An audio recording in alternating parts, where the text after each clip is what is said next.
প্রভু কি, নীলমণি প্রভু সকাল কিন্তু কি।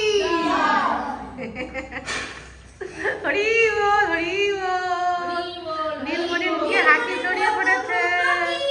প্রতিদিনের পিকনিক উৎসব কি?